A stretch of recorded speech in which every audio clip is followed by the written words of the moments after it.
So this is Berlin, the city that spawned many wars and 2 devastating world wars, the city of monuments.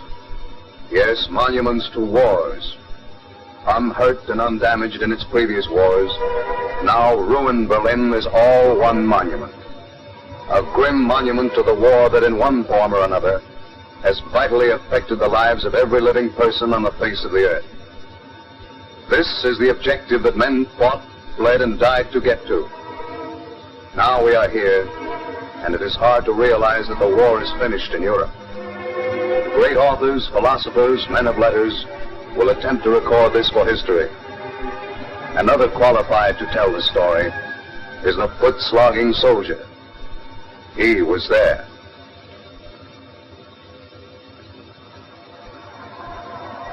Well, here it was at last, and official. Germany had tossed in the towel. People were letting off steam and having themselves one whale at a time. The way I figure, they'd earned it.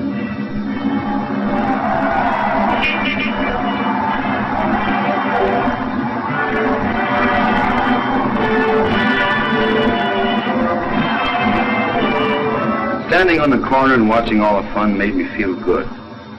And yet somehow I couldn't get into the swing of it.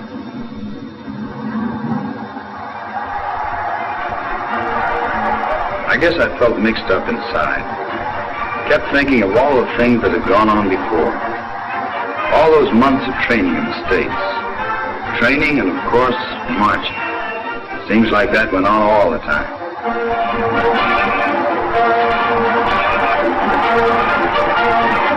And one day somebody blew a whistle and we piled into a ship. Days later somebody blew another whistle and we piled off.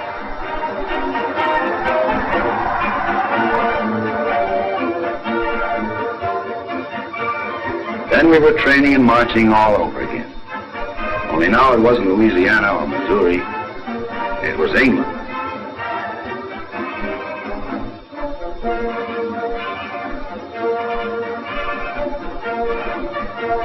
There were maneuvers and problems and then exercises. Funny thing about those exercises, you were always ready to bet that the latest one wouldn't be an exercise at all, that it would turn out to be the real thing. The company clerk heard it from the mess sergeant who had it straight from the colonel's driver. Yes, this time it would be the real thing.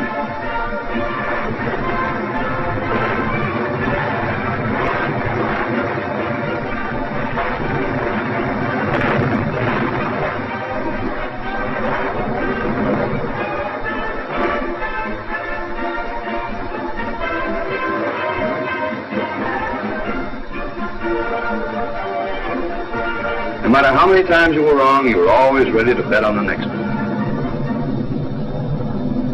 It was the real thing for the fellows in the Air Force. They were out mauling the enemy, tearing up his marshalling yards and depots, smashing his factories, knocking out everything that kept his machine moving.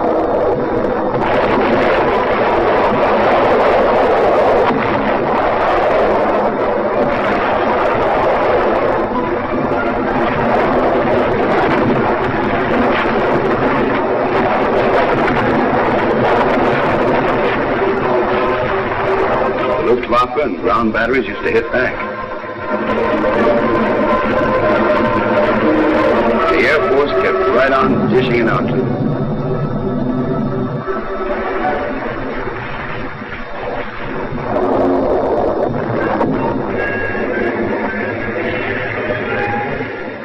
All those months, supplies kept pouring in. Mountains of them.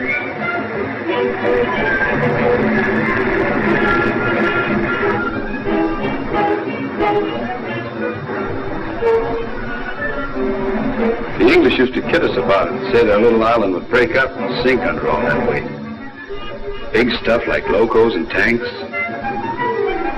Little stuff, too, like rations and cartridges. Everything an army uses, from paper clips to planes.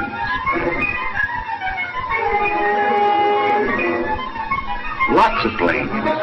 Tens of thousands with all their gadgets and equipment it takes to keep them flying. We needed a lot, too, because now the Nazi machine itself was to be hammered, and the Luftwaffe written off the books.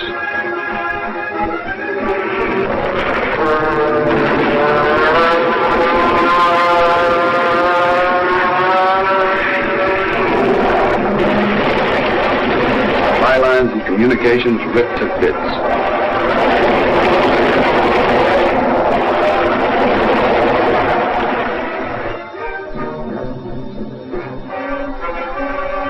It wouldn't be long now. You knew that when you saw the southern coast. Dinghies and destroyers, corvettes and cruisers, anything that would float was out there waiting.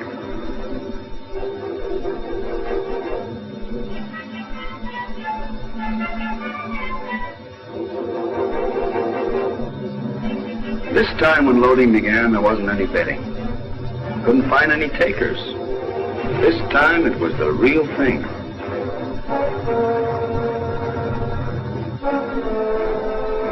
This was it.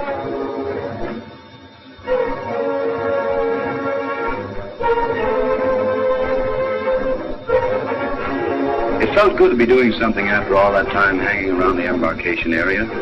So good you didn't worry about what might happen next.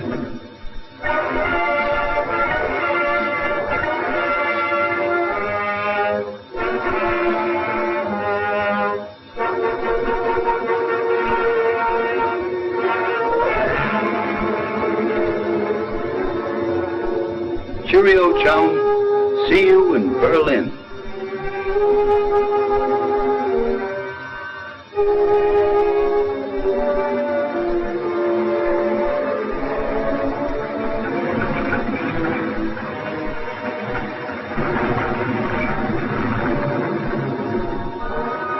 It was a tough job and complicated.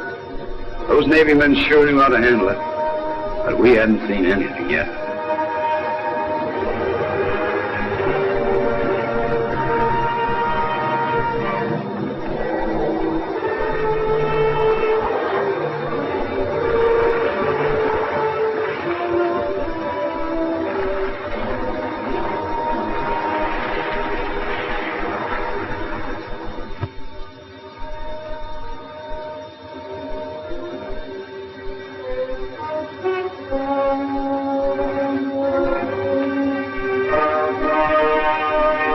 Then the hours began to add up.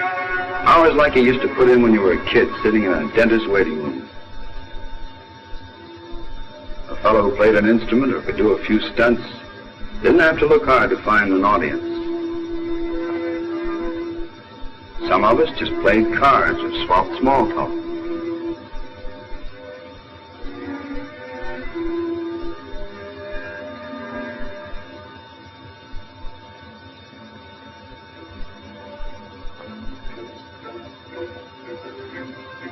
And there were eager beavers, too. When they started briefing the Navy, we knew whatever was coming soon. And we had our own powwows, what each of us had to do, when and where we were to do it. Back at their inland bases, other GIs were getting ready to push on. The paratroops and the airborne. Just when the guys figured out the deal on pounds and shillings, along comes francs and centimes. The stuff went fast. Maybe the boys figured they wouldn't be finding many bars or shops open for business.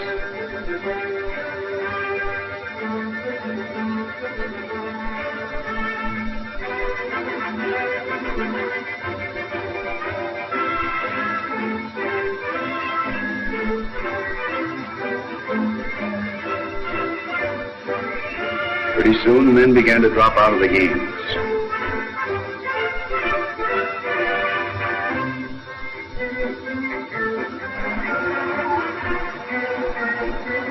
The plywood buses were pulling up for the tourist train.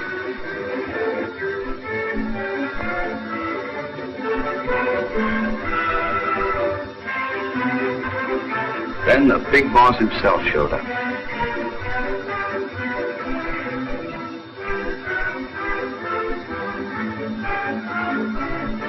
A few words, the right words.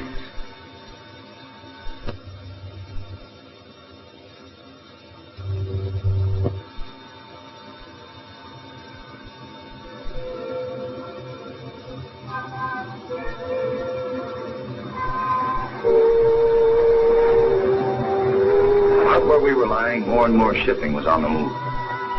It looked like a traffic tangle to most of us, but then we were only landlubbers and wouldn't know.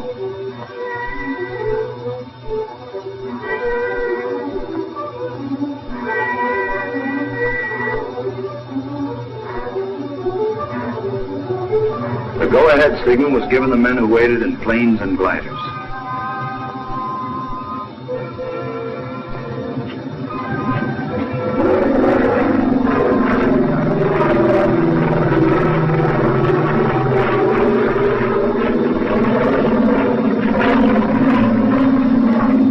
They were often a sky parade that went on from dark right through till dawn, and then on into the day.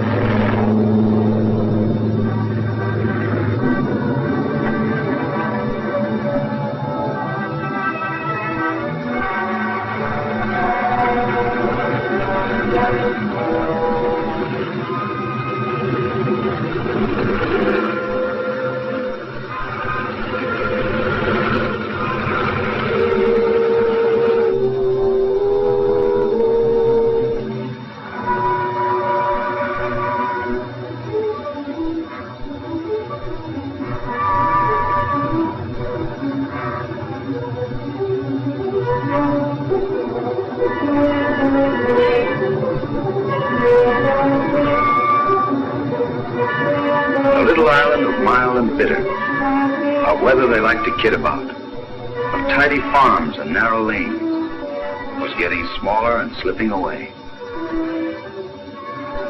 Then there wasn't any England at all.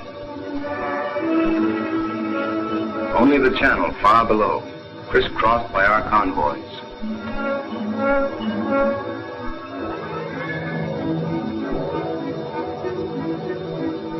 When we heard the motors or spotted them overhead, we knew it was time to stop counting those hours.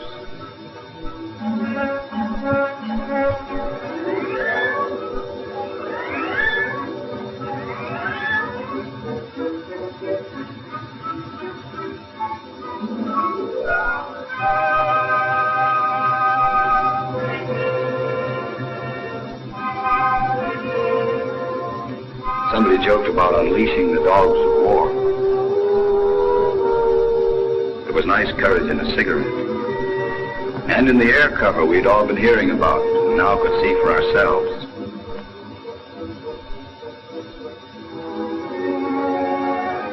And in the steel wall the Navy had put up around us.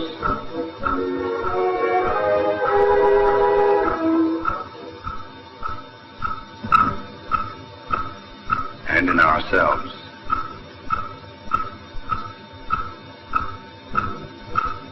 That's why waiting wasn't as tough as lots of us had thought it was going to be. And then, it began.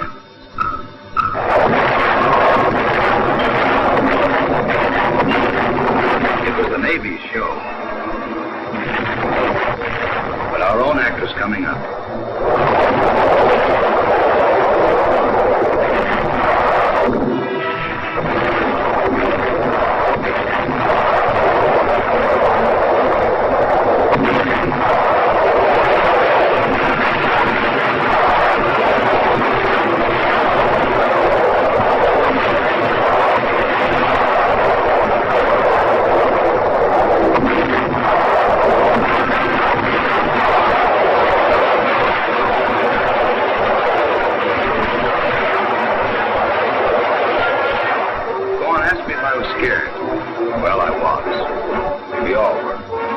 That made things easier.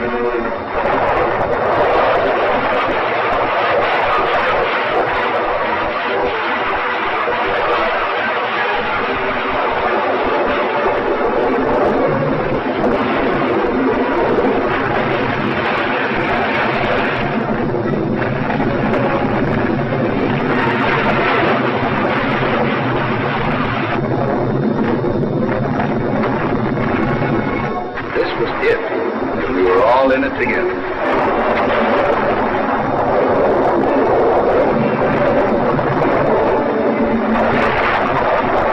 This was what we've been planning and training for.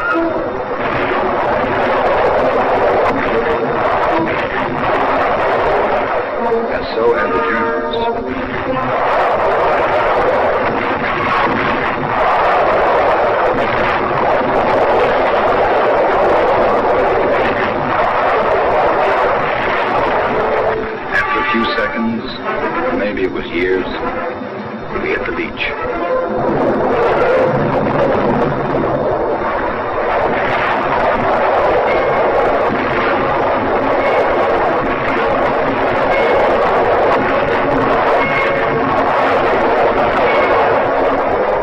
We were still in it together, those of us who made it.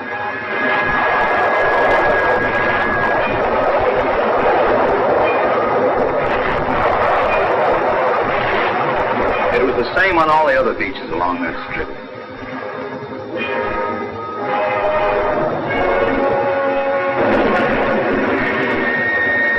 We'd proved something, too. I mean, to ourselves. Now we meant to hold on.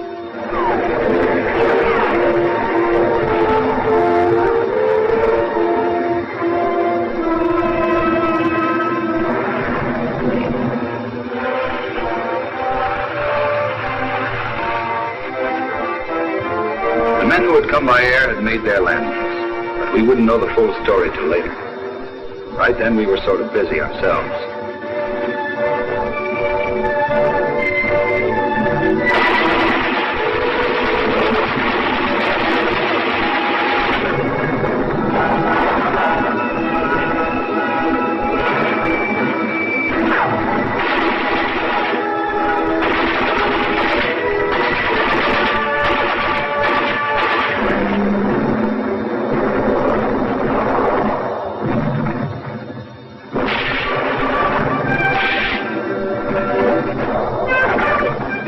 Troops and airborne had been hacking away at the enemy behind his lines. They'd taken their first prisoners before we landed and met up with their first friends. Taken their first trophies, too. We Yanks call souvenirs.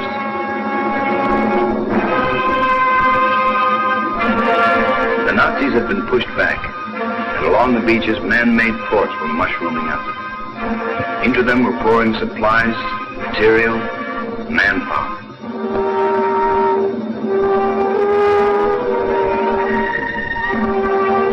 Out of them were streaming the men who used to sing, "We Sail Against England."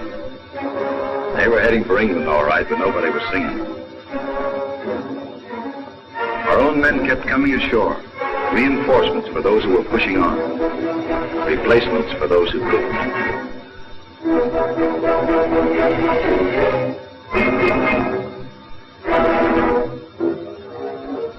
Then the advance became a trail of smashed towns and crushed villages on the road to Cherbourg. The enemy knew we'd need a real fort to take the place of the sand strip landings. We'd have to blast them out, and that's what we did.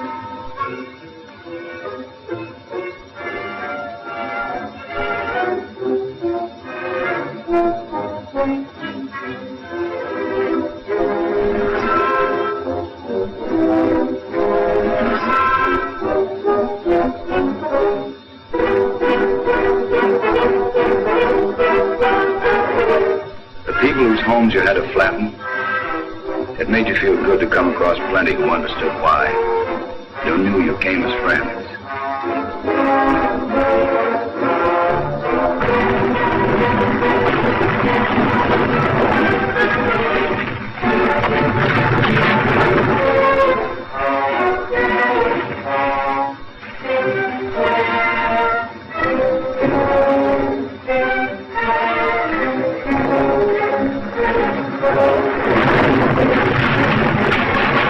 Kind of warfare called street fighting. There were scraps in the open. Then, one day it was over. The harbor forts of Cherbourg gave in, and a little less than a month after we'd started, the city was liberated.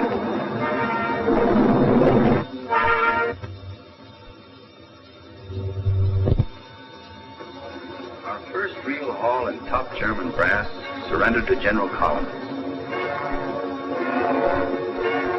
We had an old-fashioned 4th of July with fireworks, or Adolf.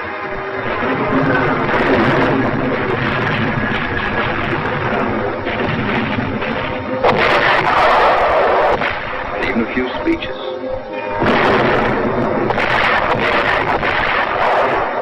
French were funny people. They celebrate their 4th of July on the 14th, and they call it Bastille Day.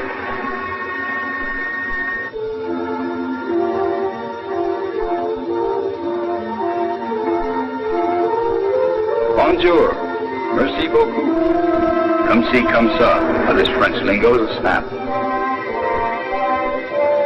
The GI shoes just weren't made for dancing.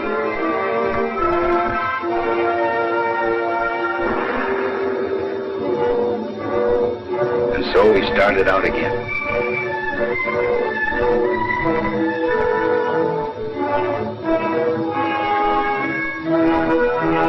There's always got to be one life of the party.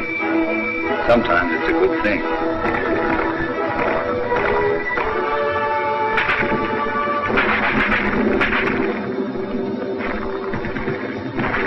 This party was what they called the Battle of the Hedgerows.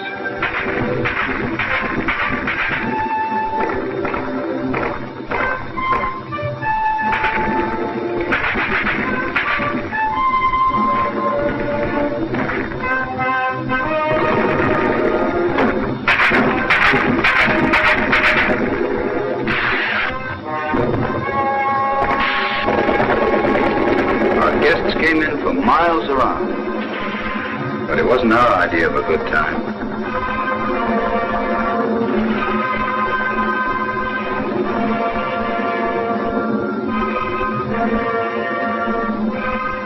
There was always a hedgerow behind you and one up ahead.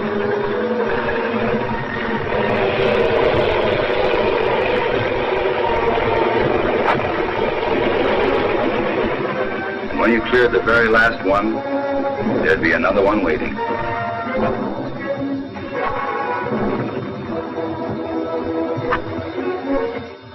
No, it wasn't our idea of a good time.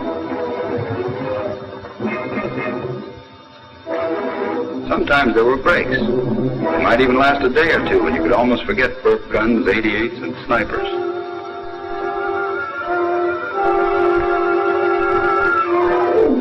Almost. But not quite.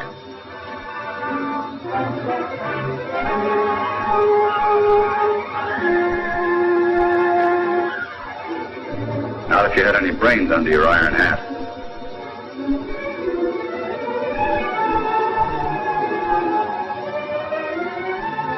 Church was where you made it.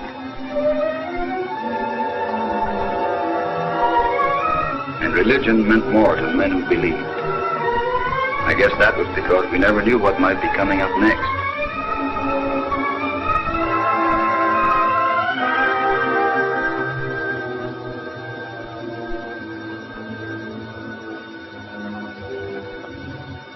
What was coming up next?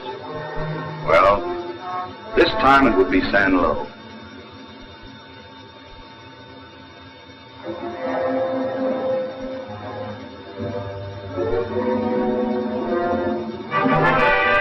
Would be an artillery barrage. Like marching with us, there was the same old routine for those fellas every time they set up. Maybe hours getting ready to fire 5 rounds, and all the while staying put in one spot, like clay pigeons.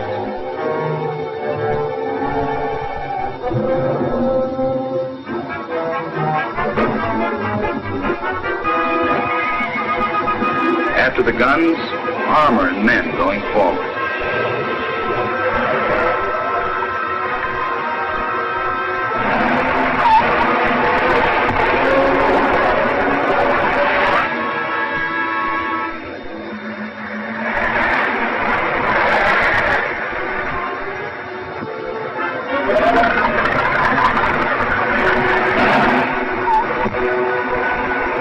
Then edging into the town itself.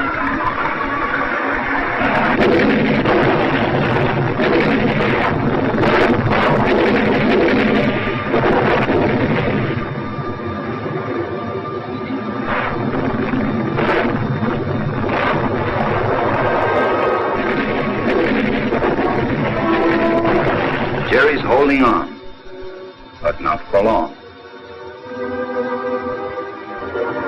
And the Air Force coming in to hammer them loose from above.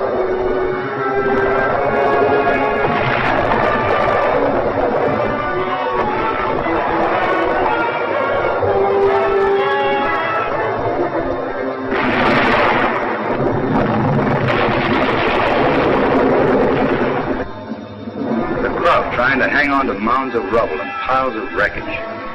It'll be a good try, but only a try.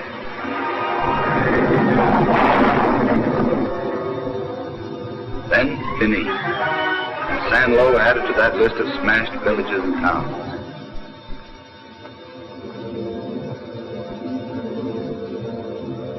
Sanlo stopped being used, and it was Patton.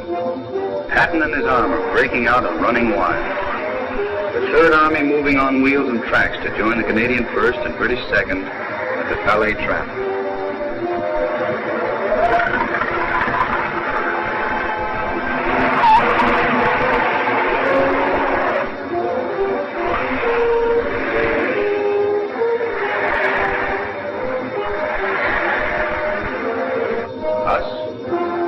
Went on like before, using foot power.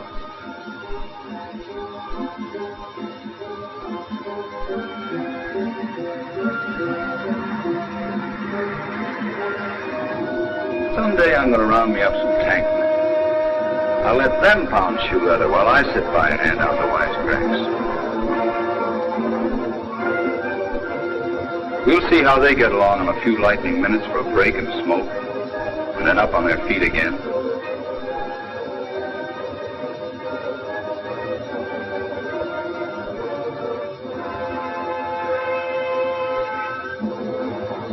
That's what it was for us.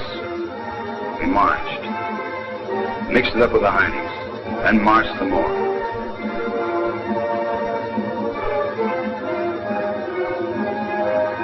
We marched clear across France, marched right into Paris. Then we had a parade.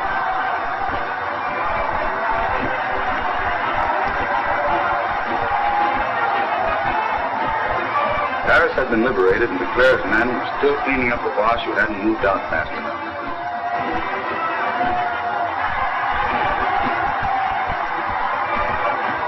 It was like a hometown welcome along the Champs-Élysées.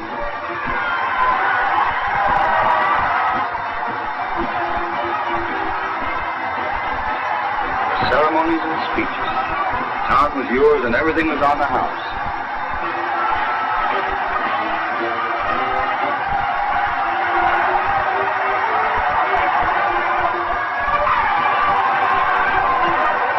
Just a place to settle down for a good time and a little rest. But no, we kept right on marching. Right through the city and out again. Oh, my aching foot.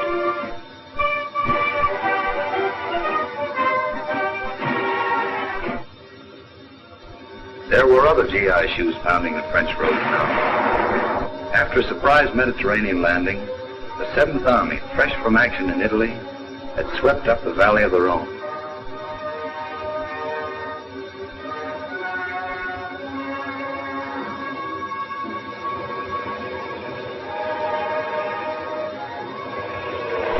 Lyon had been liberated. For us, there were more towns with names you couldn't pronounce, and that all looked alike.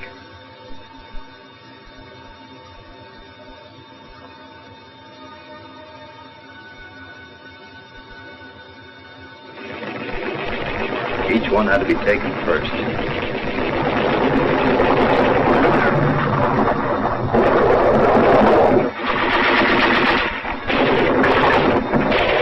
And that's why they all came to us.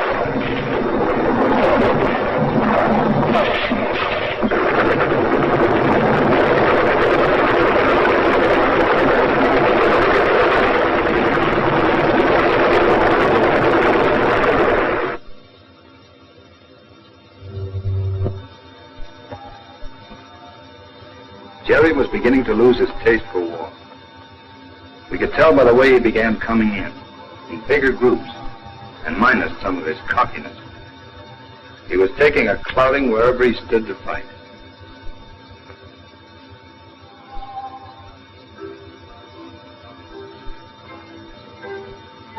Or where he tried to run away. He was learning how it feels to be on the receiving end, and he didn't like it.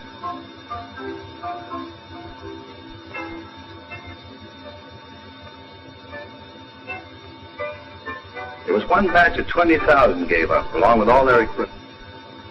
That wasn't a bad day's work.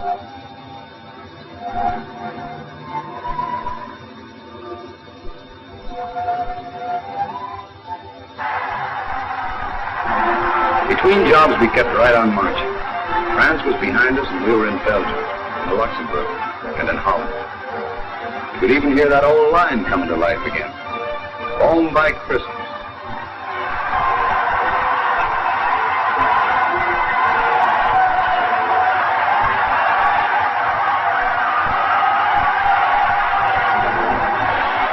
The enemy was folding, and you were beginning to get a bang out of this hero stuff.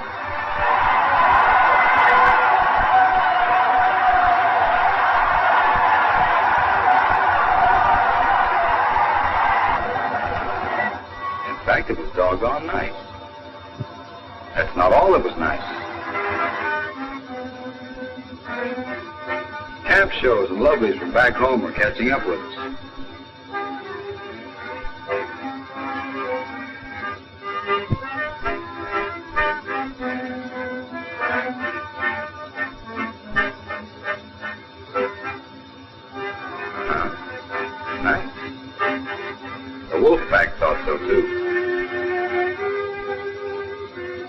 Came over, and lots of others. It made us feel even closer to the end than to home.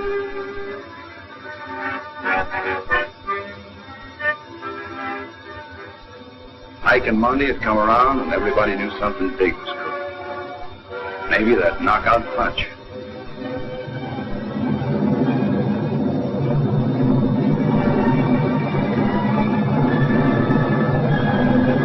The something big was an airborne invasion.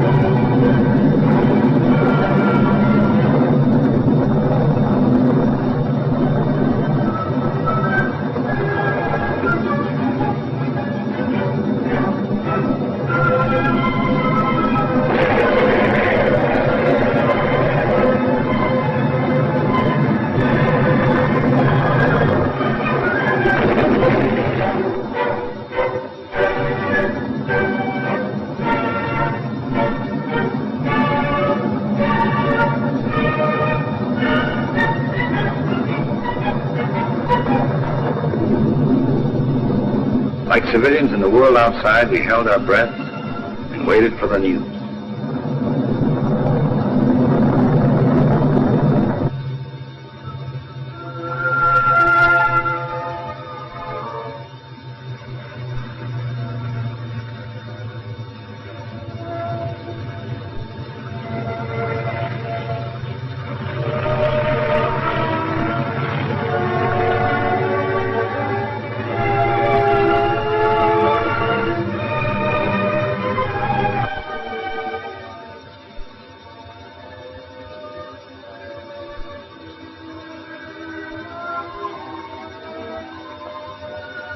The bridge at Nijmegen and the other 2 points of a triangle bounded by Arnhem and Eindhoven would give us a hold on the Rhine and the country beyond.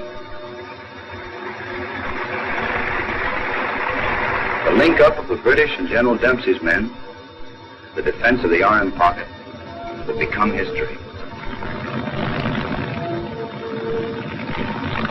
It was a hard one to lose, and it pulled us up short.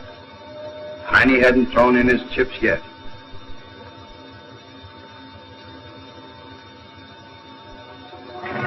There was good news to the south. For the first time, a major German city was getting its taste of battle.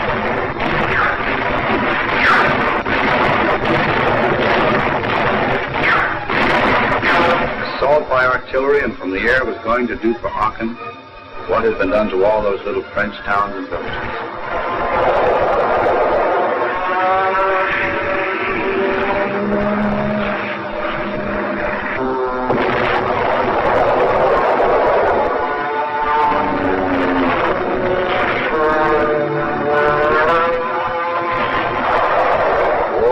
To Germany.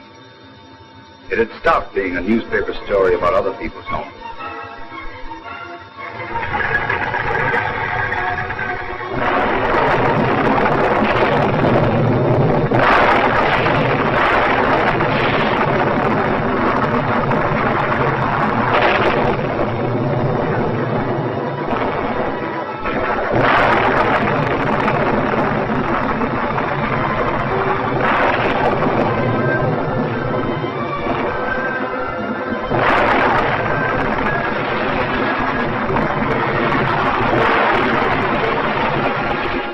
because it was home, the crowds held on and fought back.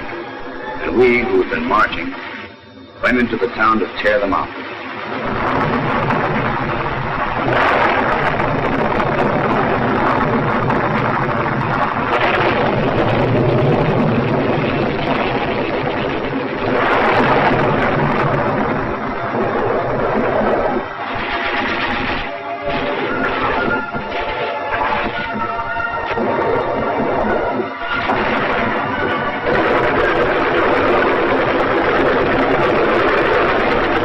Tore them out, and that took care of Aachen.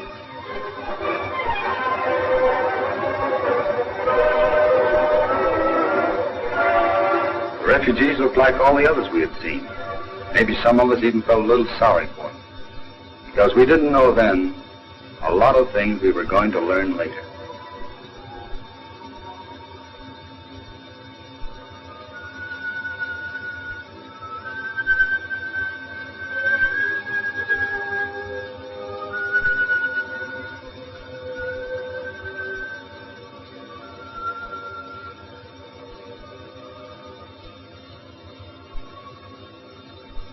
After that, it was Metz, and a lot of towns just as hard to pronounce as those in France, and just as beat up. Then we came to Siegfried. It was slow going, but it could be done. We used new tools and new weapons, and we gave them the rocket treatment.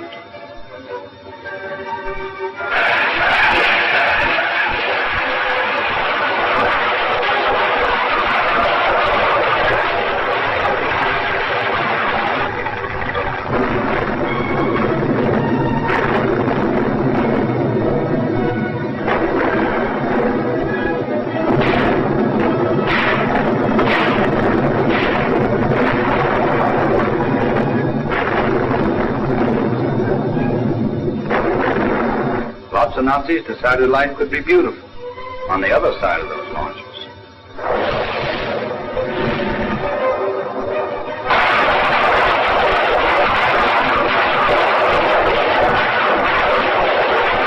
It was up to us again.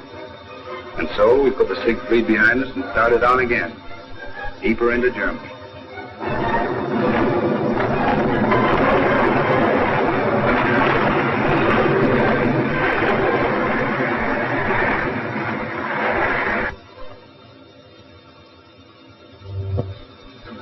We weren't heroes now. We were hoodlums, gangsters, just like the Führer had said.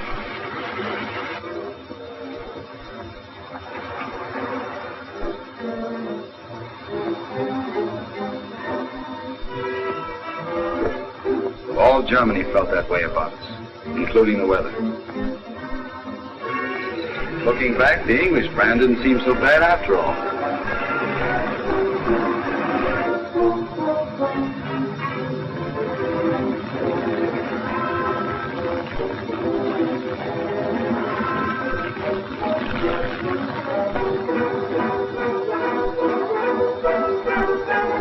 Sometimes a fellow should have stood in bed and had his meal served there, too.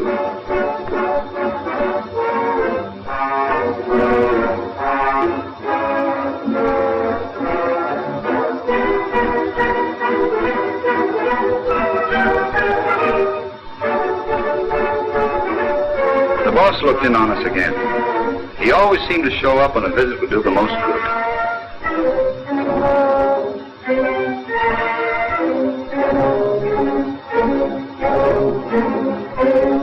Wherever they could, the Heinies used to help out the weather by pushing over a few dams.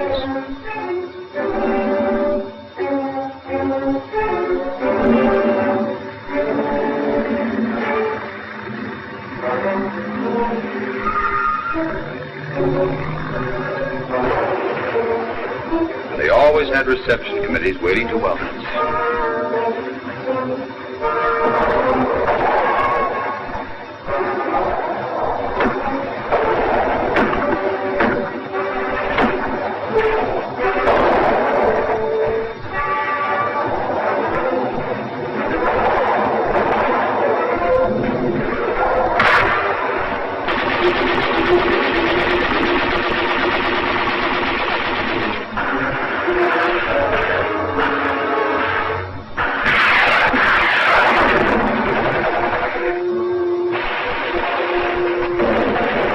played too rough, the way some of them carried on.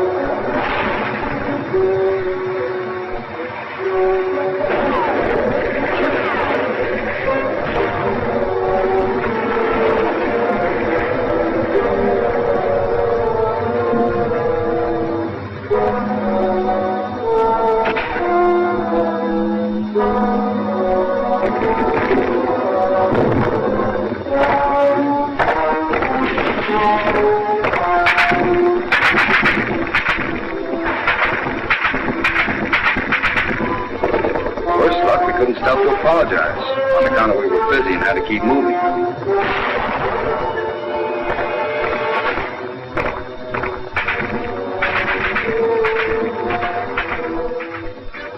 One day we passed some nurses with a liberated sled. It was a reminder that the holidays were just around the corner, and the young man's mind just naturally turned to his winter wardrobe.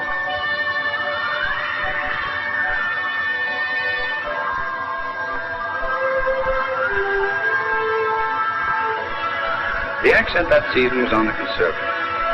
Something in a double-breasted and neutral colors, just the thing for an afternoon stroll.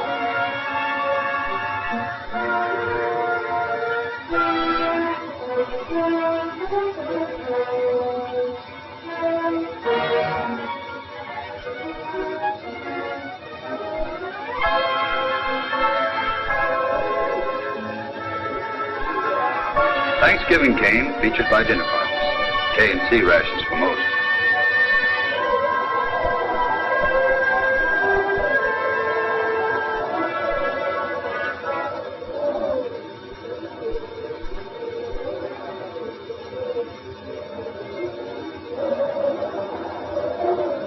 But turkey, too, for the lucky ones.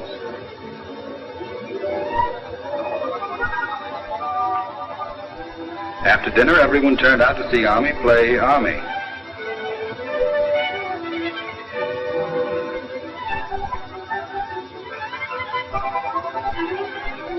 Yeah, that sure was one gay holiday season. There was a strip of land called the Hurchin Forest that had to be fine-combed before we were out in the clear.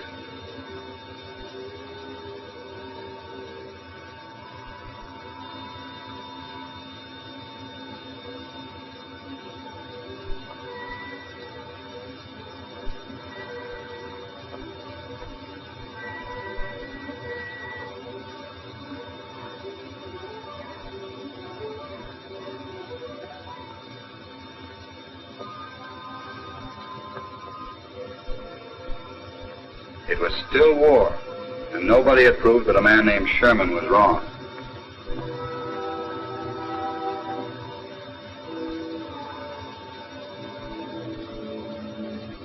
The holiday season was winding up, and if your outfit wasn't on the move, you made little plans. It was going to be as merry as you could make it, but nobody dug up that old one about home by Christmas.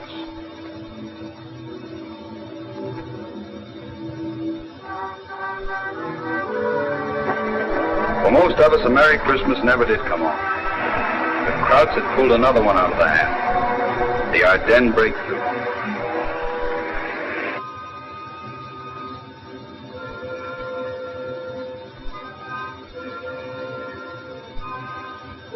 It was our turn to give ground. Our turn to dig in and defend. Then give some more.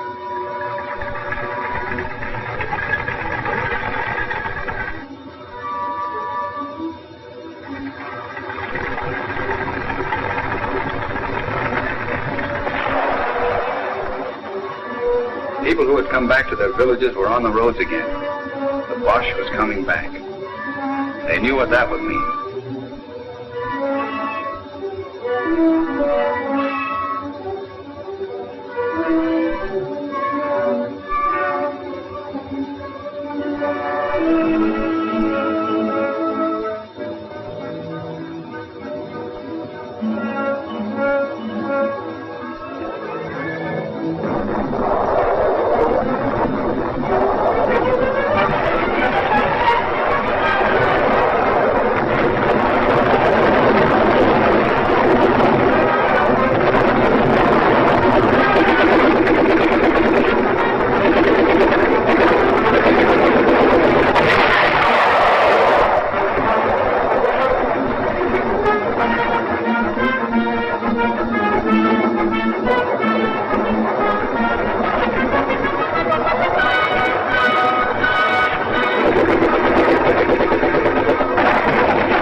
Bosch wasn't coming back.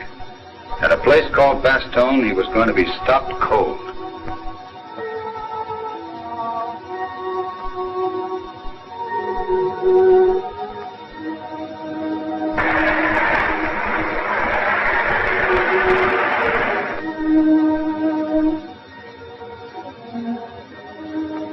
He might try to wriggle through wearing our uniform, but it wouldn't work.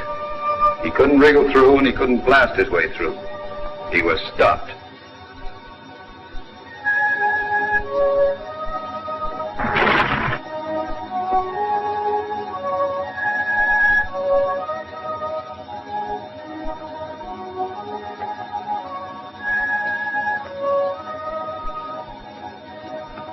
Not only that, but he was going back where he came from. We were going over to the offensive, and we were going to stay on.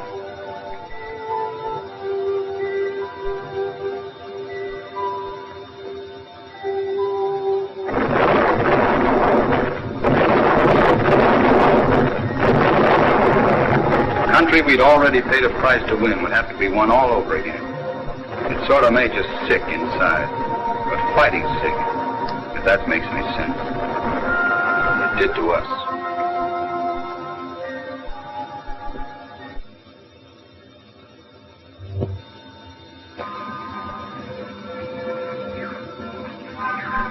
It was slow going, and we were fighting for ground that could be measured in half acres, sometimes no bigger than a truck farm or a garden plot.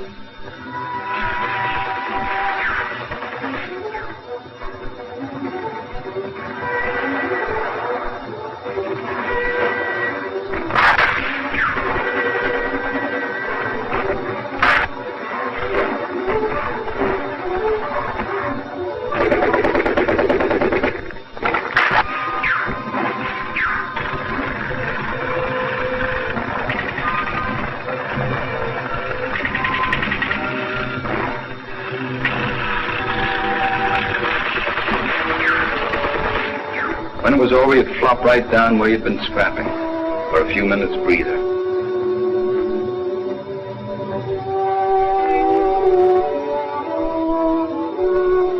Then go on to clear another patch or push the Nazi down another hill.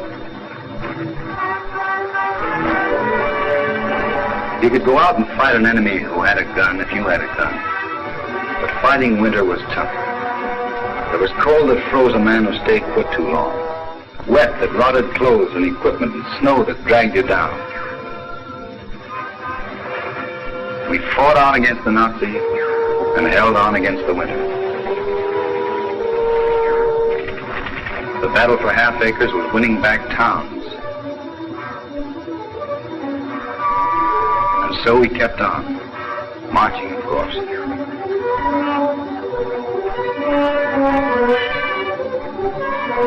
A full-scale offensive was growing out of the counterattack.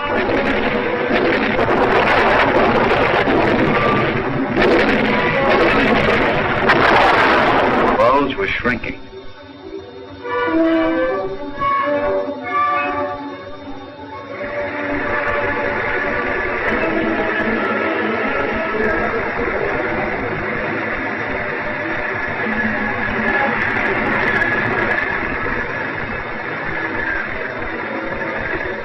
We were going forward again, and that helped ease the ache of dog-tired feet, legs, and bodies.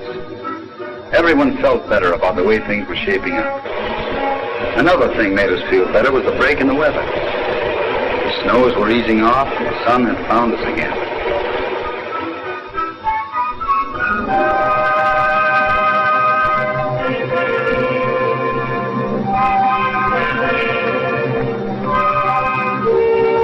That weather was just what the doctor ordered. Yeah, good old Doc Goebbels.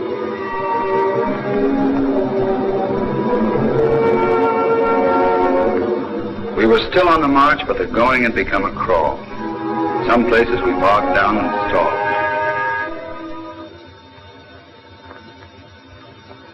Sure, the bulge was growing smaller and we were getting a good bag every day. But our own hitting power was shrinking too. The weather that Doc Goebbels had ordered was stopping us. The wheels that had to bring us equipment, ammo, medical supplies were stuck fast in mud.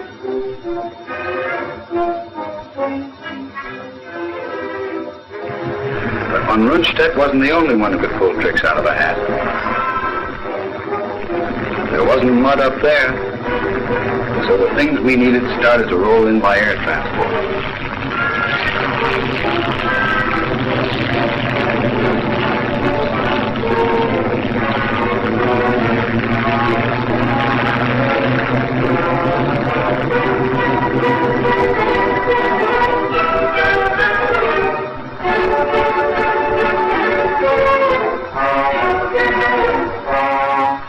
We licked the weather the dock had ordered, and went on licking the crops.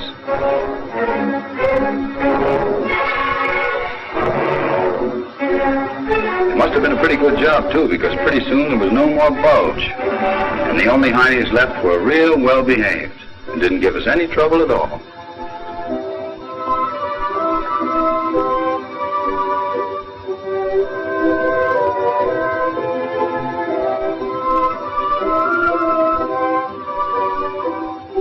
There was a breather now while plans were made for the next move. We were going to cross a river that stood between us and, well, other rivers. Jerry on the other side was being softened up.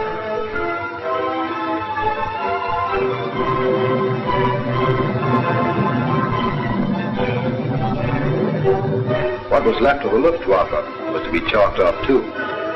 We liked that.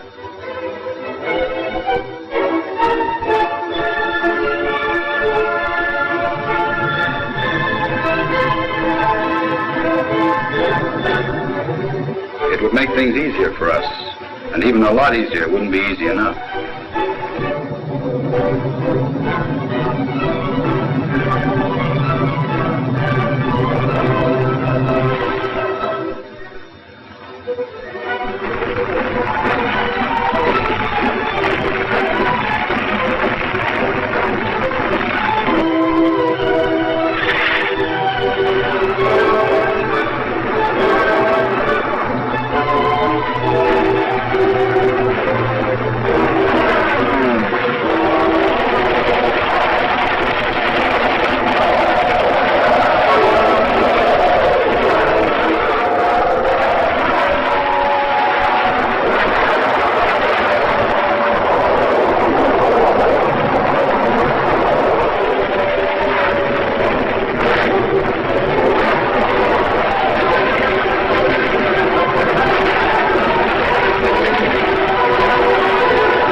Something of those D-Day hours came back. We were all in it together. Sad sacks from the repo depots and old vets right out of Malden.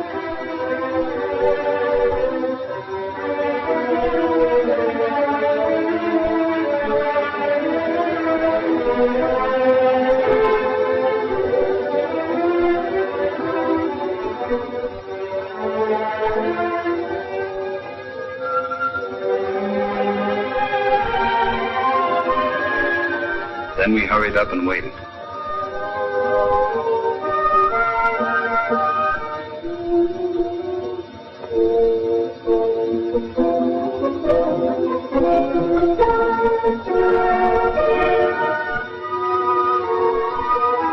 If you were smart, you caught up on a bit of shut-eye because there wouldn't be much sleep all that night.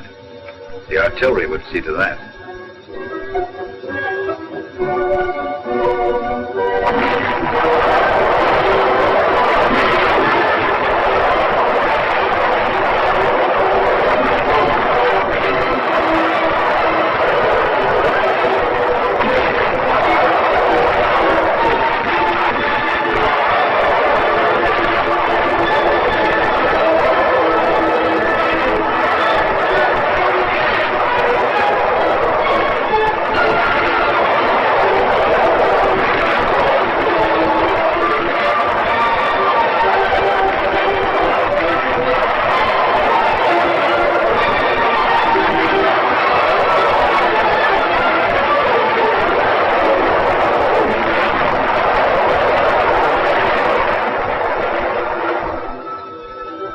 somebody started smoking French tobacco.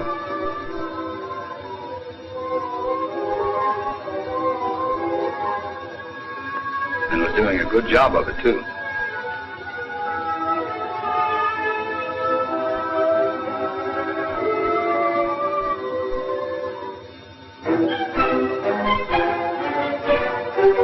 Under that chemical blanket, the tubs could be hauled down to the river.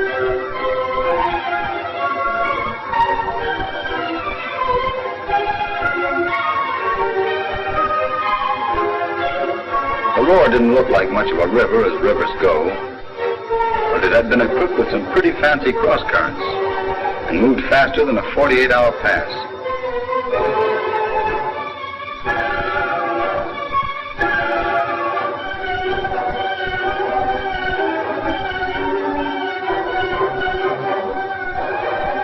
Folks on the other side weren't very friendly. They threw things at us and tried to keep us from landing, but we wanted to, and that's what we did.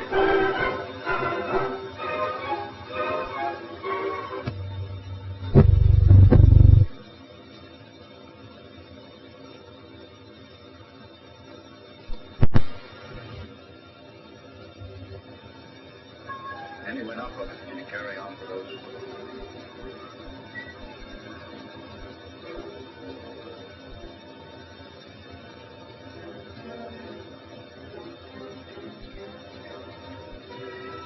The engineers who had been working through the night were still at it during the day, trying to get dry crossings laid down. You couldn't tell them that the Roar wasn't much of a river, as rivers go.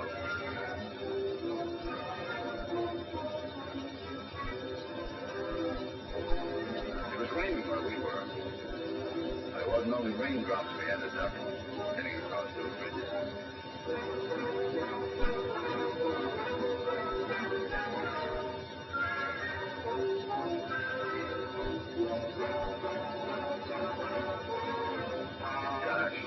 Get hurt. There wasn't much left on the far side, but enough for the enemy to dig in and make things unpleasant. The fellow had to keep his eyes open every minute. Even so, a crouch behind a pile of rubbish could let him have it.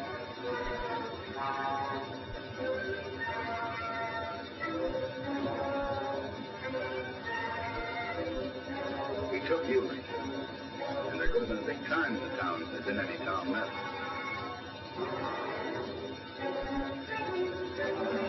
Matter of fact, there wasn't much time. The heavy stuff was getting across the Roar, catching up with us and going on ahead.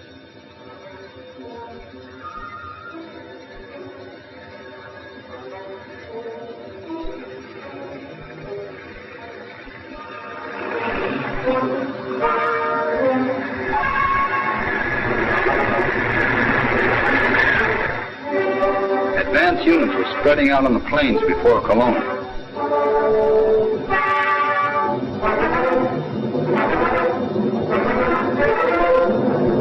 That country was just made for tanks.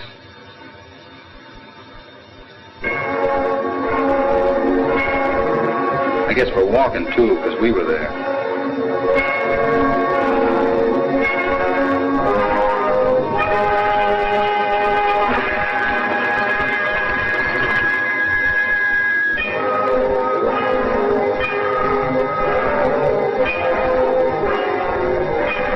Yeah, I love a parade. Flags flying, bands playing, and crowds cheering.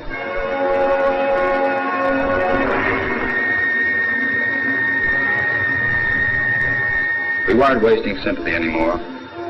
After Malmedy being hard-boiled made good sense.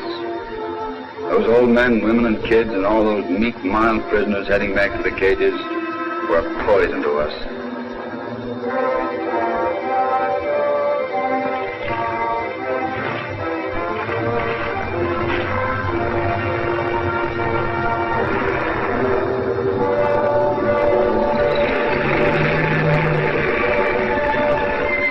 He wasn't ready to give up Cologne. It was too important a town.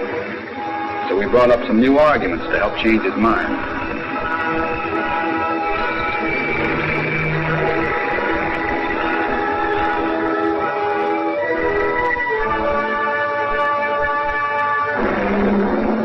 Somebody was going to have an awful headache.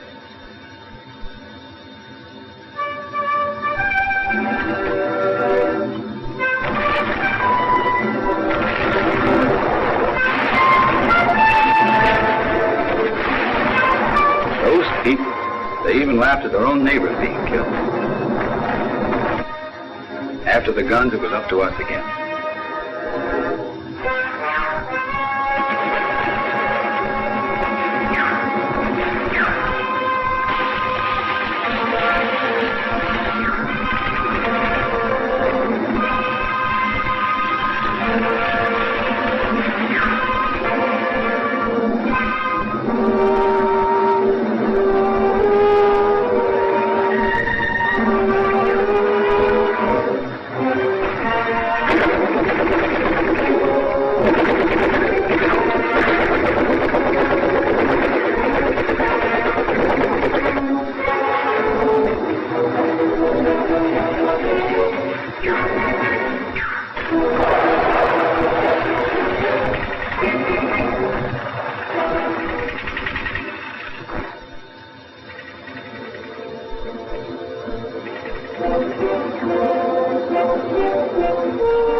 Cologne now, and we were on the Rhine.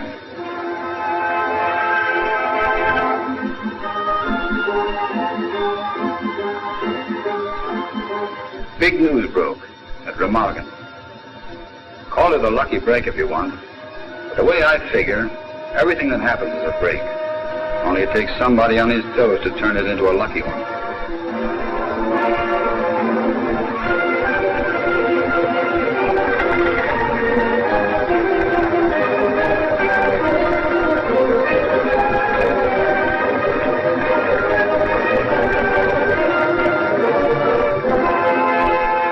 The first Yanks had gone across the Rhine, but it had cost plenty to stay there. Old-timers who'd seen action in Italy said it was like Anfield. The medics had a job on their hands, but it had always been a job from D-Day on. It took guts to go out where things were popping the way they did. The Red Cross might be a protective marker, and again, it might be a nice, clean target, easy to spot.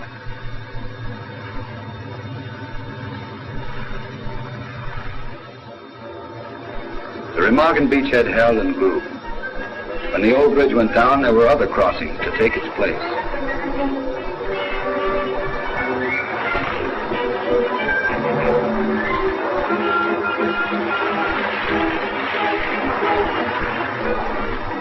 When we finished, the only thing German on the other side was some valentines left behind by the local comic.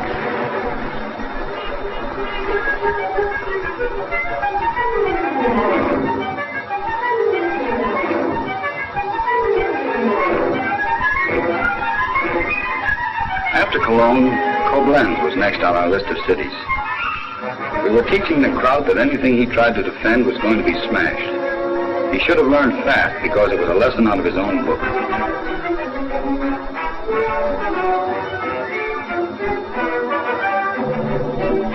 We were reaching the river at a lot of points in that sector, and that meant the German line between the river and Saarbrücken was breaking wide open.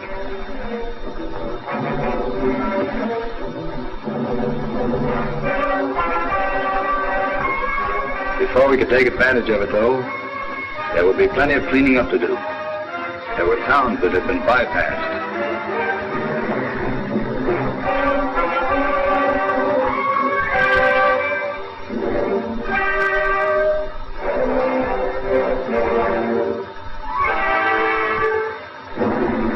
And pockets of enemy to be mopped up.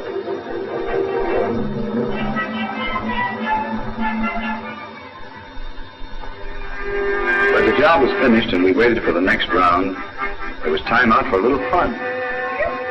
Horseplay, I suppose you'd call it.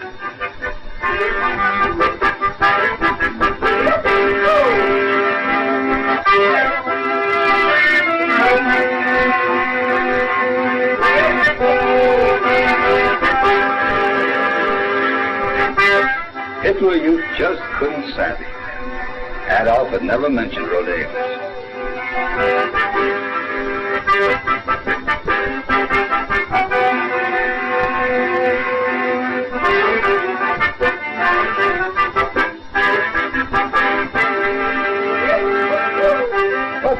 fun in our decadent democratic way.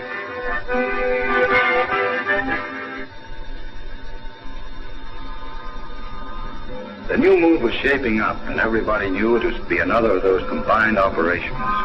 Most everybody had a good hunch, too, where it was going to be pulled. It was going to be the swell show put up at Nijmegen, and it was going to be that knockout punch we'd all been sweating out.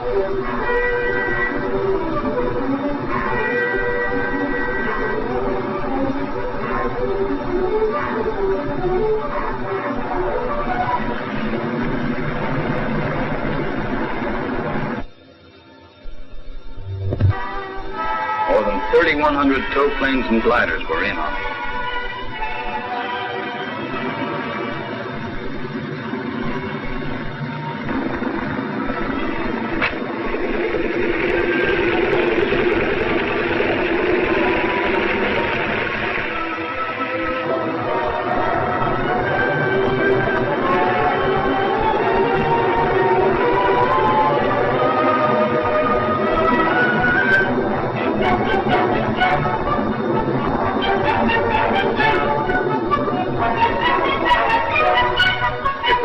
Been in the way, we would have walked like we always did.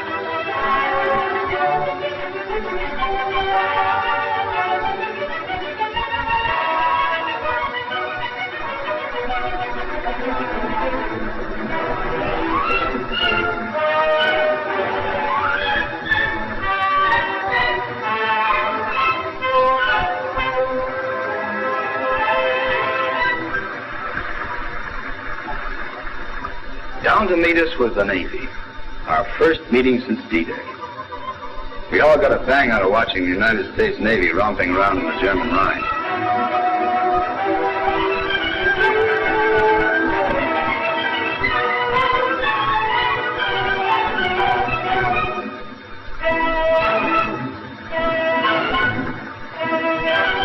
Well, maybe romping isn't the word. The crossing might have been a pushover some places. But at other points, the Krot was pretty sore about his sacred German river and all that sacred German soil behind it.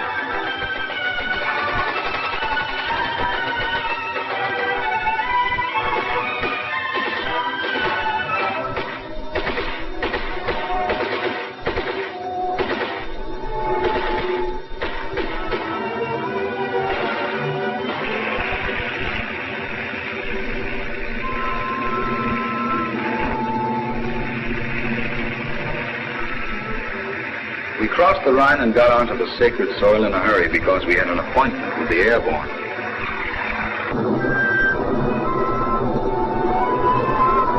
They were coming over in droves.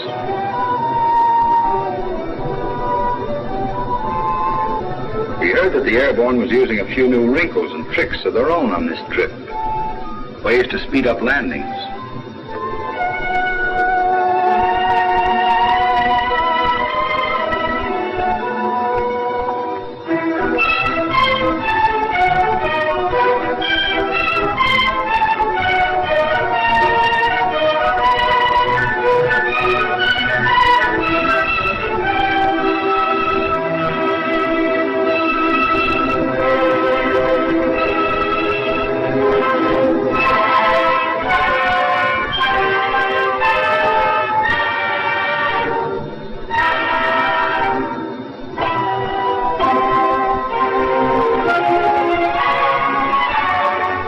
Bridgeheads were secure, and the engineers had worked out some new twists too, besides using the old ones for getting more manpower over.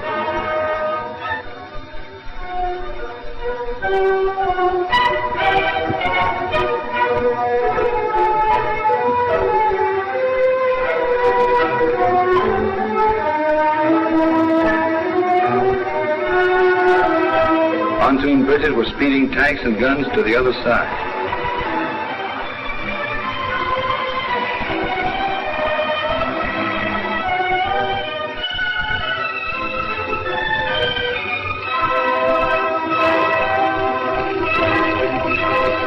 This was that knockout punch, all right, and there was plenty of steam behind it.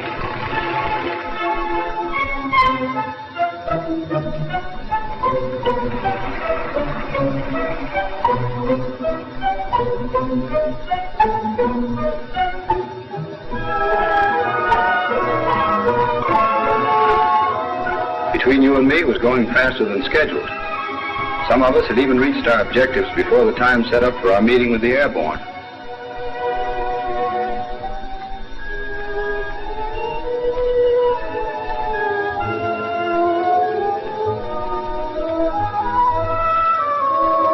More and more Heinies were deciding that a soldier's life isn't the easy way to make a living. There were so many, it seemed like Adolf couldn't have any left, and that he really scraped the bottom of the barrel this time. Old guys and kids and whatever the crowds call their 4Fs, along with the trained killers.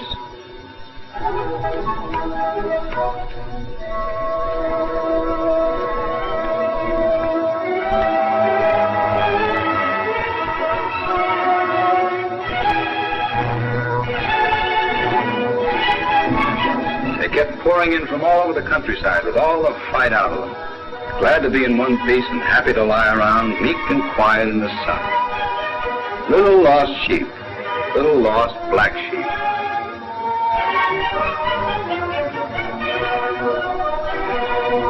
The old lesson of resist and be smashed had to be taught to another corner of the Germany that was going to last 1,000 years.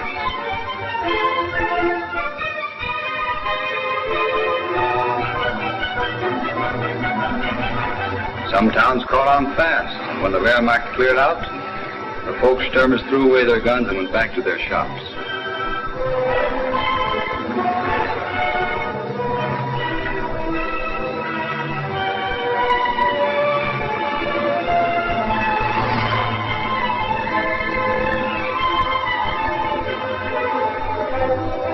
But others didn't.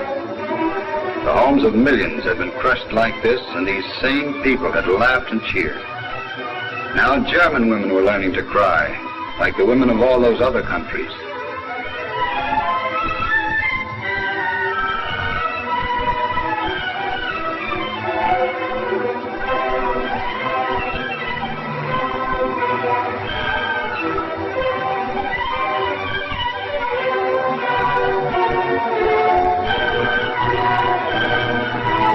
London, Warsaw, Rotterdam, Stalingrad, and all the others were being brought home to the people of Wesel, the people of Würzburg, the people of Essen.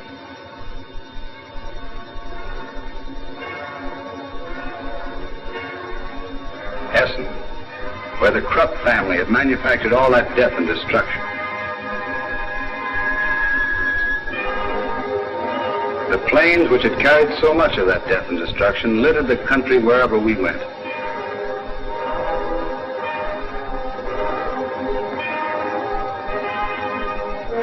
So did the wreckage of what had been the world's most modern military equipment. But what was left of it wasn't so modern. Kaput, too, was the manpower that had operated all those planes and all that equipment.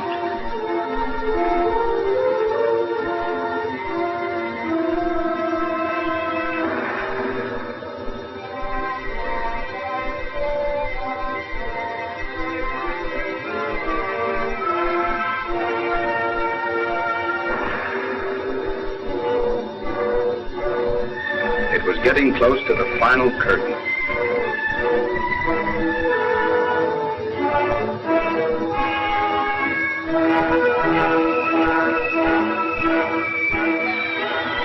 There were some people along the way who were really glad to see us.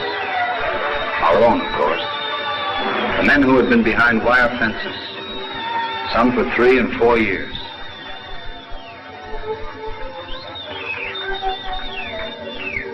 For many of them, we'd come too late.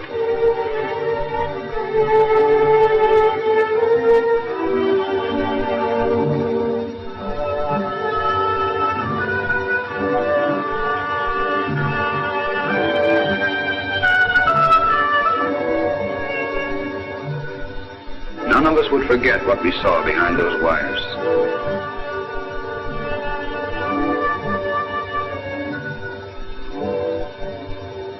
Germans worked next to them in factories and fields, saw them march from and to the camps each day, helped guard them. But you couldn't find a single Heine who knew what was going on.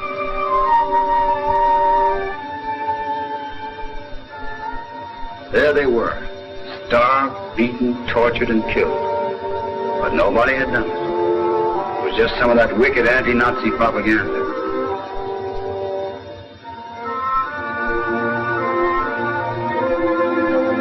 We got to some camps in time to pull out men who might have a little more of living ahead of them. But only a little, and it wouldn't really be living.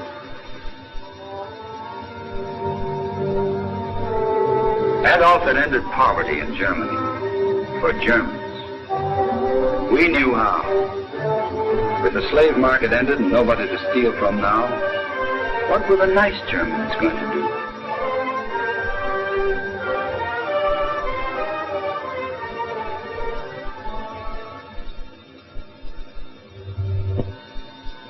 Why, sure, they'd steal from each other.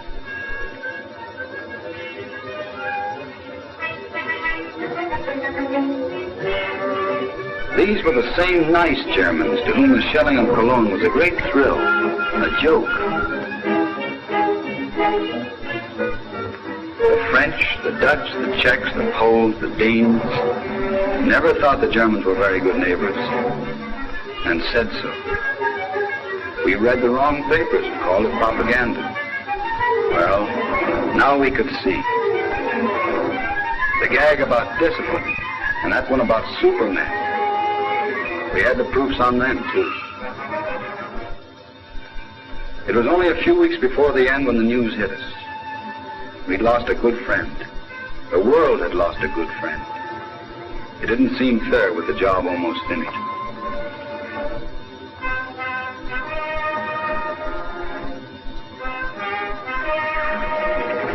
We went on to finish it. Cities like Magdeburg, Nuremberg, and Leipzig were cleared of diehards.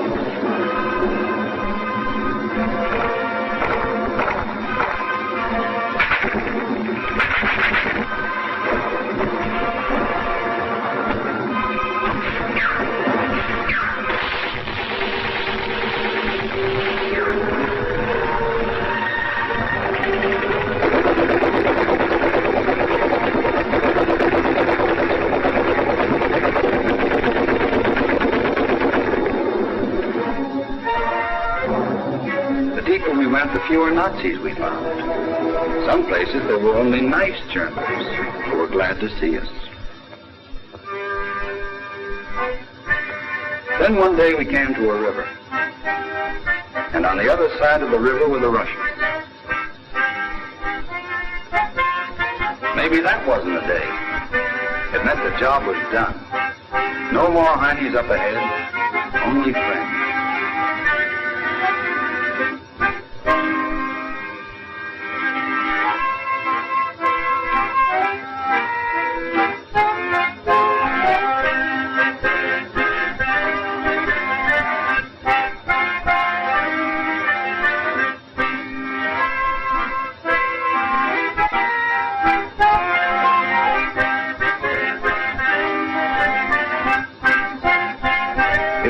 To get a first-hand look at the fellows who'd been battling Krauts for 4 years and to compare notes.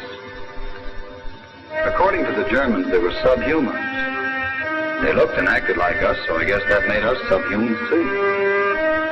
Anyway, us subhumans had ourselves a time on German beer and their own brand of liquid fire. We drank toast to ourselves and everyone we could name. Hitler was kaput. Nuremberg's gift to the world, Nazism, was kaput.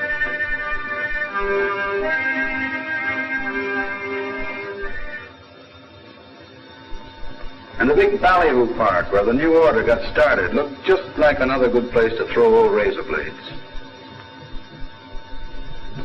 It must have been a terrific place to put on a show and whoop it up for the boss men. Today we own Germany, tomorrow the world. Says who? Why, a fellow would walk 1,000 miles through hell and high water to call that bluff. And that's just what we did.